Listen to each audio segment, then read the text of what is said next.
கடலூர், கள்ளக்குறிச்சி, திருவண்ணாமலை, திருப்பத்தூர் மாவட்டம், தர்மபுரி, கிருஷ்ணகிரி, சேலம் ஒரு பகுதி. இந்த மாவட்டங்கள் எல்லாம் இந்த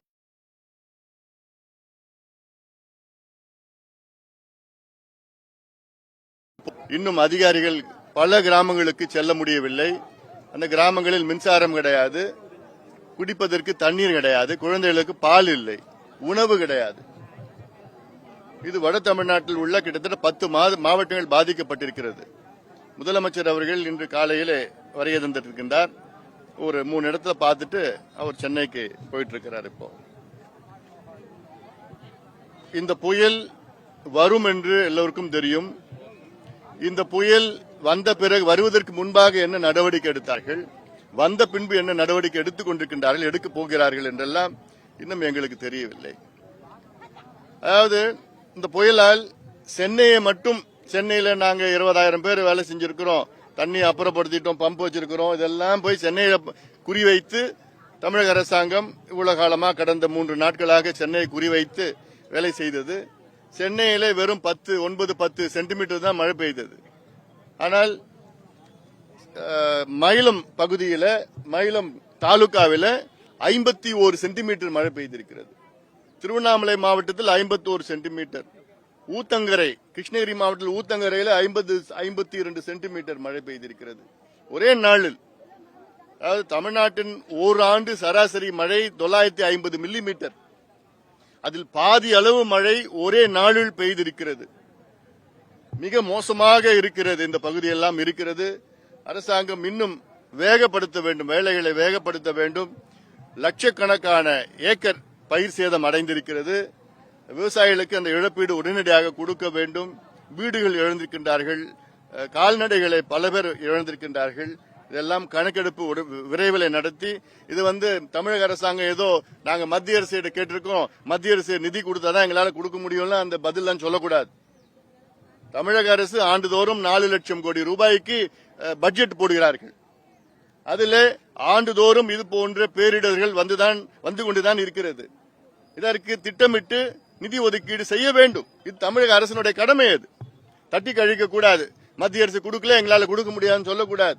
மிகப்பெரிய அளவில் பாதிப்பு ஏற்பட்டிருக்கிறது. அதனால அது மட்டும் இல்ல, நேற்று முதலமைச்சர் ஒரு ட்வீட் போட்டார். என்ன ட்வீட் போட்டார்னா, கடந்த அதிமுக ஆட்சியில் இரவில் மக்கள் தூங்கிக் கொண்டிருக்கின்ற நேரத்தில் செம்பரம்பாக்கம் ஏரியை திறந்து விட்டதனால் எவ்வளவு பேர் இறந்தார்கள் என்றெல்லாம் ட்வீட் போட்டார்கள். ஆனால் எங்கள் ஆட்சி அப்படி கிடையாது என்று ட்வீட் போட்டார்கள். இன்று காலையில் 2 மணி அளவில் சாத்தனூர் அணையிலிருந்து 1,70,000 கன அடி நீர் வினாடிக்கு திறந்து விடப்பட்டது. இந்த செய்தி யாருக்கும் தெரியல. இதனால கடலூர் மாவட்டம், குறிப்பாக கடலூர் நகரத்தில் உள்ள கிட்டத்தட்ட அந்த கரையில் உள்ள 90 விழுக்காடு வீடுகள் தண்ணீரில் மூழ்கி இருக்கிறது. உடைமைகளை இழந்திருக்கின்றார்கள். உயிர் சேதம் பத்தி எங்களுக்கு இன்னும் தெரியல. தென்பெண்ணை ஆற்று படுகையில, ஆற்றங்கரையில வழிநெடுக்க மிகப்பெரிய வெள்ளம், மிகப்பெரிய பாதிப்பு. ஏன்னா மக்களுக்கு தெரியல. இவர் அதிமுக ஆட்சியை குறை சொல்றார். 2 பேரும் தான் குறை சொல்லணும். அதனால இதெல்லாம் மக்களுக்கு தெரியணும். இது அரசியல் செய்ய நான் விரும்பல. நான் ஆனாலும் இது ஏதோ நாங்க இவ்வளவு செய்யறோம், அப்படி செய்யறோம் பெருமை சொல்லுகின்ற காலம் கிடையாது. இதெல்லாம் மக்களுக்கு உதவி செய்கின்ற காலம் இது, நேரம் இது. இப்ப தேசிய நெடுஞ்சாலை 45 துண்டித்திருக்கிறது. ஏன்னா போக்குவரத்து நெரிசல், மிகப்பெரிய நெரிசல் இருக்கிறது. அரசூர் பகுதியில் அங்க இந்த வெள்ளம் போறது வழி இல்லாம அங்க சாலையில சாலை 2ஆக இருக்கிறது. அங்க அதே போன்று பல சாலைகள் துண்டித்திருக்கிறது. அங்க போகிறதுக்கு அணுக முடியல.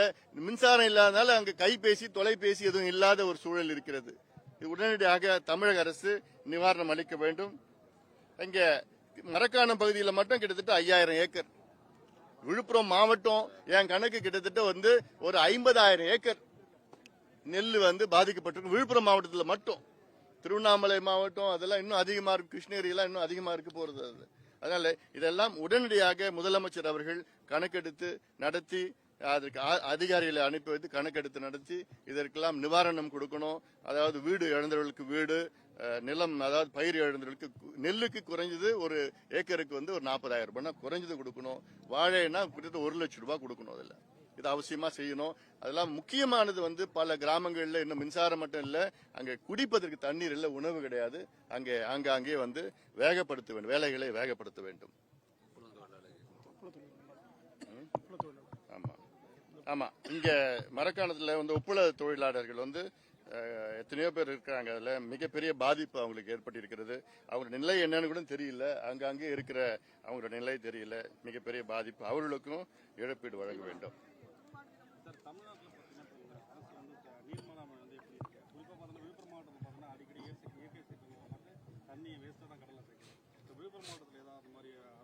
அதாவது இது வந்து கடந்த 25 ஆண்டு காலமாக நாங்கள் சொல்லி வருவது, வருகின்ற காலம் மிக மோசமான காலமாக, காலநிலை மாற்றம், பருவநிலை மாற்றம், கிளைமேட் சேஞ்ச், குளோபல் வார்மிங்னால இது போன்ற இயற்கை பேரிடர்கள் தொடர்ந்து வரும், அடிக்கடி வரும், இன்னும் அதிக வீரியம் கொண்டு வரும். இப்போ வந்து புயல் வந்து பெரும் புயலா வரும். நல்ல வேளை இந்த பெங்கல் புயல் வந்து ஒரு சிறிய புயல் தான். ஆனா சொல்ல போனா என்ன பொறுத்த வரைக்கும் இந்த பெங்கல் புயல் ஒரு நல்ல புயலா நான் பாக்குறேன். ஏன்னா இந்த பகுதியில் அந்த அளவுக்கு காற்று அடிக்காம மழை பெஞ்சிருக்கு, எல்லா ஏரியும் நிரம்பி இருக்கு. அந்த வகையில தருமபுரியில ஏரி நிரம்பி இருக்கு காத்து இல்லாம, அது வந்து ஒரு நல்ல வகையான எடுத்துக்கொள்ளணும். அதே வேளையில அவ்வளோ தண்ணி வந்து 50 சென்டிமீட்டர் ஒரு நாளைக்கு நான் நினைச்சு பார்க்க முடியல. அவ்வளோ தண்ணி கொட்டி ஒரே நாள்ல கொட்டுறதுனால எல்லா ஆறுகளும் வெள்ளத்துல இருக்கு. எல்லா ஆறுகள், ஓடைகள் எல்லாம் வெள்ளத்துல அடிச்சுட்டு போயிட்டு வெள்ளமா இருக்கு. அதனால சாலைகள் துண்டித்து போறது வழி இல்லாம ஒரு இருக்கு. இதை திட்டமிடணும். வரும் காலத்துல வந்து தமிழக அரசு அதாவது இந்த என்ன வரும் காலத்துல இது போன்ற முன்னெச்சரிக்கை நடவடிக்கை எடுக்கணும், திட்டமிடணும், நீர்நிலைகளை பாதுகாக்கணும். இப்ப காலையில கூட பார்த்தேன், திண்டிவனத்துல ஒரு அரசு பேருந்து நிலையம் புதிதாக கட்டி கொண்டிருக்கின்றார்கள். அது நான் கடந்த ஆண்டு நான் சொன்னேன், அங்க கட்ட வேண்டாம், ஏரிக்குள்ள கட்டுறாங்க, அங்க இடமே கிடையாதா? ஒரு 5 ஏக்கர் இடம் வேற எங்கேயுமே கிடையாது, திண்டிவனம் சுத்தி எங்கேயும் இல்லையா? ஏரிக்கு உள்ள அந்த அரசு பேருந்து நிலையத்தை இந்த புதிதாக கிட்டத்தட்ட 20-25 கோடி ரூபாயில கட்டிட்டு இருக்கிறாங்க. கடந்த ஆண்டு நான் செப்டம்பர் ஜூலை மாதத்துல கலெக்டருக்கு நானே லெட்டர் எழுதுறேன், வேண்டாம் இது வேலையை நிறுத்துங்க, கட்டாதீங்கன்னு நான் சொல்றேன். ஆனா கலெக்டர் வந்து அது நிறுத்தல. ஏன்னா அதுல வந்து அரசியல் கட்சி சார்ந்தவர்கள் அந்த பேருந்து நிலையம் அருகில இடத்தை வாங்கியிருக்கிறாங்க. போட்டி போட்டுட்டு இங்கதான் வரணும் அங்கதான் வரணும்னு சொல்லிட்டு இது ஒரு மிகப்பெரிய ஊழல். இன்னைக்கு போய் பாத்தீங்கன்னா தண்ணி சுத்தி, அந்த பஸ் ஸ்டாண்ட் சுத்தி தண்ணி சூழ்ந்து இருக்கு. இதுக்கு அடுத்தது வந்து பஸ் ஸ்டாண்ட் உள்ளதான் வரப்போகுது தண்ணி. தடுப்பு சுவர் பண்ணிருக்கிறாங்க. ஆனா யாராவது போய் ஏரியில போய் கட்டுவாங்களா? ஏன்னா வழி நெடுக்கு நான் பார்த்துட்டு வந்திருக்கேன். திண்டிவனம் கோர்ட், மேஜிஸ்ட்ரேட் கோர்ட், அதுல ஏரியில கட்டி இருக்கிறாங்க. சப் ஜெயில் ஏரியில தான் இருக்கு. கலெக்டர், விழுப்புரம் கலெக்டர் ஆபீஸ் ஏரியில மிதக்கிட்டு, விழுப்புரம் கலெக்டர் ஆபீஸ்ல 5 அடி தண்ணியில இருக்கு, ஏரியில இருக்கு, ஏரிக்குள்ள இருக்கு. இதுதான், இதை தவிர்க்க வேண்டும். இது இல்லாம முக்கியமான ஒரு காரணம் ஏன் இவ்வளவு பெரிய வெள்ளம் வந்திருக்குன்னா, ஏரிகள் வந்து தூர்ந்து போயிருக்கு. இப்போ திண்டிவனம், பல நகரங்கள், ஊத்தங்கரை போன்ற நகரங்கள் எல்லாம் நகரத்துக்குள்ள வந்து பாத்தீங்கன்னா ஒரு ஆறு வந்து நகரத்துக்குள்ள பாய்ந்து கொண்டிருக்கின்ற காட்சிகள்லாம் நாங்க பார்த்தோம். ஏன்னா அந்த ஏரி தூர்ந்து போய், அந்த வடிகால் தூர்ந்து, அது இல்லாம ஆக்கிரமிப்புகளால தண்ணி வெளியே வர முடியாத சூழல்ல அவ்வளவு தண்ணியும் ஊருக்குள்ள வந்திருக்கிறது.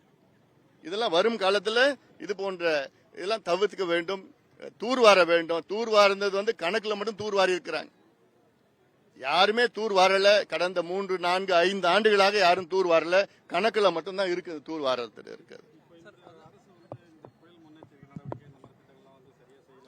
இல்ல, அதுல முக்கியமானது ஒண்ணு என்னன்னா வானிலை அறிக்கை, அதாவது முழுமையாக இல்ல. வானிலை அறிக்கை வந்து துல்லியமாக இருக்க வேண்டும். பரவலா இங்க மழை பெய்யும், இங்க மழை பெய்யாது, அதெல்லாம் சொல்றதுலாம் வந்து எடுபடாது. அமெரிக்காவில் நான் பலமுறை சொல்லியிருக்கிறேன். அமெரிக்காவிலேயோ ஐரோப்பியா, சமீபத்தில் கூட நான் ஜெனீவா போயிருந்தேன் ஐநா சபை மாநாட்டுக்கு. ஜெனீவால காலையில 9:30 மணிக்கு மழை பெய்யும் சொன்னா 9:30 மணிக்கு மழை பெய்யுதாங்க. 2:30 மணிக்கு வெயில் சொன்னா 2:30 மணிக்கு வெயில் அடிக்குதாங்க. காத்து இவ்வளவு அடிக்கும் சொன்னா அந்த காத்து அடிக்குதாங்க. ஏன் அந்த நாட்டில் இருக்கிறதுல ஏன் நம்ம நாட்டில் வரக்கூடாது? நான் சொல்றது வந்து இந்த மழை வெயில்லாம் இல்ல, அட்லீஸ்ட் புயலுக்காக இந்த புயல் இங்க அடிக்க போகுது, இங்க வரும், இவ்வளவு மழை கொட்டும், இப்போ திருவண்ணாமலை மாவட்டத்தில் வந்து 50 சென்டிமீட்டர் மழை, விழுப்புரம் மாவட்டத்தில் 50 சென்டிமீட்டர் மழை. இது யாராவது சொன்னாங்களா? இது சொல்லிருக்கணும் இல்ல. நாங்க ரேடார் வச்சிருக்கிறோம், அது வச்சிருக்கோம் சொல்லி வச்சிருந்தா என்ன பிரயோஜனம்? மக்கள் தயார் நிலையில இருப்பாங்க, அதிகாரிகளும் தயார் நிலையில இருப்பாங்க. அதிகாரிகளுக்கு தெரியல. இப்போ அதிகாரிகளுக்கு வந்து 50 சென்டிமீட்டர் மழை கொட்டும்னு அதிகாரிகளுக்கு தெரியல, மக்களுக்கும் தெரியல. தெரிஞ்சதுன்னா அதிகாரிகள் வந்து ஒரு ஆயத்த நிலையில இருப்பாங்க. தர்மபுரியில இவ்வளவு மழை பெஞ்சு, ஊத்தங்கரையில 51 சென்டிமீட்டர் மழை பெஞ்சதுன்னு யாருக்காவது சொன்னாங்களா? யாரும் சொன்னாங்களா? இல்ல. இதுதான் நமக்கு தேவை. இங்க டெக்னாலஜி தேவை, சயின்டிபிக் டேட்டா தேவை. நல்ல ஒரு துல்லியமான கருவிகள் வைத்து நல்ல ஒரு வானிலை அறிக்கையை வந்து நமக்கு தெளிவா சொல்லணும். அதுக்கு முன்னெச்சரிக்கை நடவடிக்கை எடுக்கலாம். அதுல இது நீங்க முதல்வர் பத்தி தான் கேட்கணும், கேட்டிருக்கணும், காலையிலே கேட்டிருக்கணும். அதாவது இந்த அதானி பிரச்சனை சம்பந்தமா தமிழ்நாட்டில் பாத்தீங்கன்னா காது கிழிகிற அளவுக்கு அமைதி நிலவுகிறது. ஆங்கிலத்தில் சொல்லுவாங்க டெஃபனிங் சைலன்ஸ் சொல்லுவாங்க. நாங்க மட்டும்தான் இதை பத்தி பேசிட்டு இருக்கிறோம். இது எவ்வளவு பெரிய ஒரு பிரச்சனை. இது சம்பந்தமா எத்தனையோ அறிக்கைகள் வெளியிட்டு இருக்கிறோம், பேட்டிகள் கொடுத்திருக்கிறோம். ஆனா அரசிடம் எந்த பதிலும் வரல. ஏன் வரல? தமிழ்நாட்டில் உள்ள டான்ஜெட்கோ மின்சார வாரியம் இதில் ஊழலில் ஈடுபட்டிருக்கிறது என்று அமெரிக்காவின் நீதிமன்றத்தில் வழக்கு பதிவு செய்திருக்கின்றார்கள், நியூயார்க் நகரத்தில். அப்போ முதலமைச்சர் அவர்கள் அதற்கு பதில் சொல்ல வேண்டும். ஆனால் அதை விட்டுவிட்டு எங்கள் மருத்துவர் ஐயாவை மிக மோசமாக பேசியிருக்கின்றார் அவர்கள். இன்று வரை முதலமைச்சர் பதில் சொல்லவில்லை. அதானி அவர்களை சந்தித்தாரா இல்லையா என்று முதலமைச்சர் பதில் சொல்லல. ஒன்று. இரண்டு, அவர் சார்ந்த கூட்டணி கட்சிகள் இதுவரைக்கும் இது சம்பந்தமா யாருமே வாயை திறக்கல. மாறாக என்னை பத்தி ஐயாவை பத்தி பேசியிருக்கிறாங்க. பேசிட்டு போங்க, அதை பத்தி எங்களுக்கு கவலை இல்லை. அதுல காங்கிரஸ் கட்சியை சார்ந்த செல்வ பெருந்தகை அவர்கள், தலைவர், காங்கிரஸ் மாநில தலைவர் அவர்கள், ஏன் அன்புமணி ஹிண்டன்பர்க் அதானி பத்தி பேசல அப்படின்னு ஒரு கேள்வி எழுப்பியிருக்கிறாரு. ஹிண்டன்பர்க்கும் எனக்கு என்ன சம்பந்தம் இருக்கு? அதானிக்கு எனக்கு சம்பந்தம் இருக்குது. எனக்கும் டான்ஜெட்கோக்கு சம்பந்தம் இருக்கு. எனக்கும் மின்சார வாரியத்துக்கு சம்பந்தம் இருக்கு. ஏன்னா 2 மாதத்துக்கு ஒரு முறை நான் கரண்ட் பில் கட்டுறேன். இந்த 2 ஆண்டு காலத்தில் என் கரண்ட் பில் கிட்டத்தட்ட 28% அதிகமா நான் கட்டிட்டு இருக்கிறேன். ஏன்னா இவங்க செஞ்ச ஊழல்னால, இவங்க அதானிக்கு கூடுதலாக விலைக்கு மின்சாரம் வித்ததுனால, இவ்வளவு காலமா நடந்த ஊழல்னால நான் என்னுடைய கரண்ட் பில் அதிகமா கட்டிட்டு இருக்கிறேன். நான் என்னை போன்று தமிழ்நாட்டில் கிட்டத்தட்ட 2 கோடி குடும்பம் அதிகம் இவங்க செய்த ஊழல்னால, தொடர்ந்து செய்து கொண்டிருக்கின்ற ஊழல்னால. அதனால எனக்கு சம்பந்தம் இருக்கு. நான் பேசுவேன். நான் என்ன அதானி எனக்கு நான் மாமனா மச்சானா? அதானிய வந்து விசாரணை பண்ணுங்க. அதானிய சிபிஐ விசாரணை பண்ணுங்க, FBI பண்ணுங்க, ED பண்ணுங்க, இன்கம் டாக்ஸ் பண்ணுங்க, ஏன் JPC கூட வச்சுட்டு போங்க. அது செய்யுங்க, அவசியம் செய்யணும், செய்யுங்க. அதுல மாற்று கருத்து கிடையாது. ஆனா தமிழ்நாடு மின்சாரத்துறை ஊழலில் மிகப்பெரிய ஊழலில் ஈடுபட்டிருக்கிறது என்று அமெரிக்கா நீதிமன்றத்திலே வழக்கு பதிவு செய்திருக்கிறது என்றால், இது சம்பந்தமா தமிழ்நாட்டில் பேசுறதுக்கு ஆளே கிடையாதா? அப்படின்னு அவ்வளோ கூட்டணி, திமுக கூட்டணி கட்சிகளில் என்ன நாக்கு இல்லையா?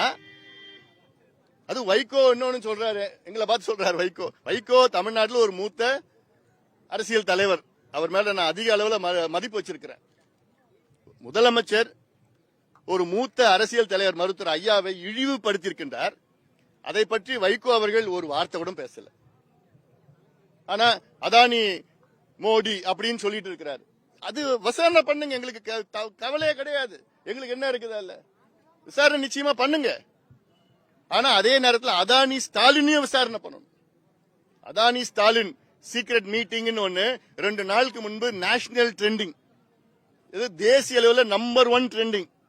நேஷனல் லெவல்ல 1,17,000 ட்வீட் வந்தது. 5 கோடி மக்கள் பார்த்தாங்க. அத அப்படிப்பட்ட நேஷனல் ட்ரெண்டிங்ல ஒரு சின்ன செய்தி கூட வரல. ஊடகத்தில் ஒரு சின்ன செய்தி கூட வரல. அப்ப என்ன இதெல்லாம்? இன்னைக்கு எதிர்கட்சி தலைவர் எவ்வளவு பெரிய ஒரு ஊழல் குற்றச்சாட்டு, எதிர்கட்சி தலைவர் ஏன் அதை பத்தி பேச மாட்டாரு? ஏன் மத்த எந்த கட்சியும் ஏன் பேச மாட்டீங்க? அது என்ன காரணம் எனக்கு புரியல. நாங்க மட்டும் தான் பேசிட்டு இருக்கிறோம் அது சம்பந்தமா. எவ்வளவு பெரிய ஊழல் நடக்குது. இதனால 2 கோடி குடும்பம் தமிழ்நாட்டில் பாதித்து இருக்கிறது. இதனால மின்சாரத்துறை தொடர்ந்து நட்டத்தில் இயங்கிட்டு இருக்குது. இந்த 2 ஆண்டு காலத்தில் 3 முறை மின் கட்டணத்தை உயர்த்திருக்கின்றார்கள். இது உங்களுக்கு மக்களுக்கு நேரடி தொடர்பு இருக்கிறது இந்த பிரச்சனைக்கு. ஆனாலும் தமிழ்நாட்டில் எந்த கட்சியும் அதானியை பத்தி பேச மாட்டாங்க. இது வந்து deafening silence of Adani issue in Tamil Nadu. இது வந்து மக்கள் பார்த்துக் கொண்டிருக்கின்றார்கள்.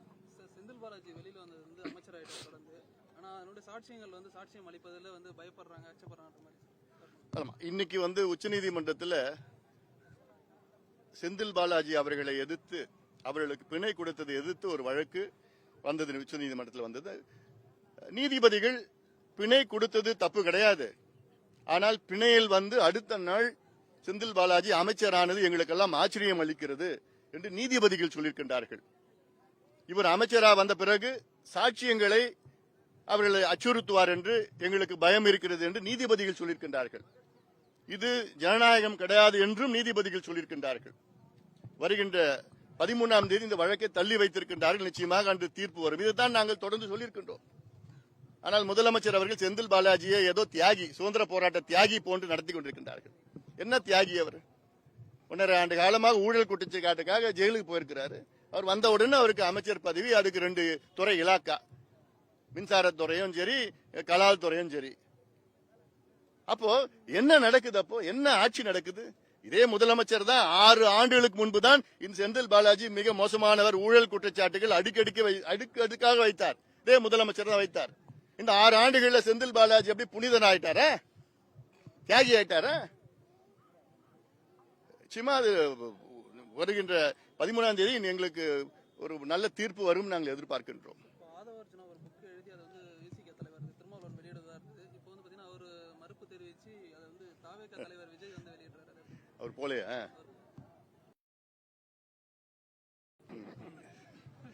அதாவது அண்ணல் அம்பேத்கர் அவர்கள் ஒரு தேசிய தலைவர், எங்கள் கட்சியினுடைய கொள்கை வழிகாட்டி, ஐடியலாக். அவரை ஒரு சிலர் ஏதோ பட்டியலின தலைவராக அது போன்ற ஒரு தோற்றத்தை உருவாக்கி கொண்டிருக்கின்றார்கள். அவர் பட்டியலின தலைவர் மட்டும் கிடையாது, அவர் வந்து ஒரு தேசிய தலைவர். மகாத்மா காந்தியை போன்ற ஒரு தலைவர் அம்பேத்கர் அவர்கள். அவர் புத்தகத்தை வெளியிடுவதில் இதைவிட ஒரு மகிழ்ச்சி, இதே ஒரு சந்தோஷம் என்ன இருக்குமா? அந்த நிகழ்ச்சியை திருமாவளவன் அவர்கள் புறக்கணிக்கிறார் என்றால் அப்போ அண்ணல் அம்பேத்கருக்கு அவர் கொடுக்கின்ற மரியாதை அவ்வளவுதானா? அவர் சிந்திக்க வேண்டும். அண்ணல் அம்பேத்கரா அல்லது திமுக கூட்டணியா? அது யார் வேணா பண்ணிட்டு போட்டோம், அதனால என்ன இருக்கு? ஒரு பக்கம் அண்ணல் அம்பேத்கர் இருக்கிறார், இன்னொரு பக்கம் திமுக கூட்டணி இருக்கு. அது எதை தேர்வு செய்ய போகிறார் என்று எங்களுக்கு தெரியல. பார்த்துதான் நமக்கு தெரிய போறோம். நன்றி.